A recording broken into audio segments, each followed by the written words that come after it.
Ya, kalau mau disederhanakan, ini 50 ciri orang berakal yang kalau mau diterapkan, mau dibandingkan dengan dai-dai gandungan tadi, beliau sengaja menyebutkan banyak, 50 ciri, tidak ada satu pun dari 50 tadi ada pada dai gandungan tersebut.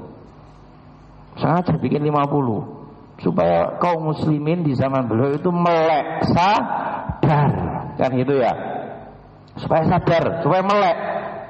Orang yang berakal itu cirinya 50. Dalam kitab Raudhatul Ukhala, cek dai gadungan yang engkau sukai punya enggak 50 ciri tadi.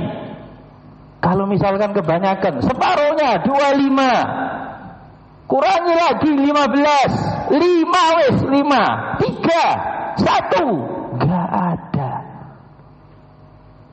Itu alasan beliau rahimahullah menulis kitab Raudhatul Ukhala. Khanifidina azanillahu wa iyyakum. Tapi ada poin penting yang perlu kita cermati bersama-sama. Tadi beliau katakan da'ani dzalik ila tasnifi kitabin khafif. Melihat kenyataan seperti itu, ada dai gadungan sudah punya pengikut, banyak masanya, sehingga masyarakat buta siapa sosok yang berakal sebenarnya. Saya terpanggil untuk menulis sebuah kitab tipis, kata beliau, kitabin khafif. Kalau asli dari karyanya Ibnu Hibban 698 halaman, lengkap dengan sanad. Menurut Ibnu Hibban kitabun khafif. Kalau menurut kita warga Jojoran, jamaah Masjid Abu Bakar As-Siddiq, ini kalau ada kesempatan insyaallah, kalau saya tidak lupa ya, bulan depan tak bawakan kitabnya ya, yang asli tak bawakan supaya nggak dikira mengada-ngada ini ya. Benar-benar ada 698 halaman kalau saya nggak salah ingat. Itu kata Ibnu Hibban, yang dibilang kitabun khafif itu bukan ini loh ya, yang kita baca ini itu disingkat atau diringkas oleh Abu Hammam Al-Baydhani hafizahullah ta'ala wara'ah ya. Jadi ini segini tipis, ini paling berapa halaman, 160 halaman, sudah sak daftar isi 160 halaman.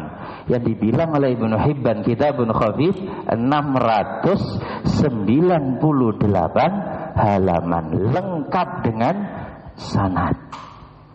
Sebutkan dalil sanad, nukilan sanad ya. Kalau kita kan misalnya berkata Ibnu Mas'ud, seperti yang diriwayatkan oleh Zahabi dalam Syiar Alamin Nubala, sudah cukup, itu aja sering ketinggalan kita kalau nyatet ya kan.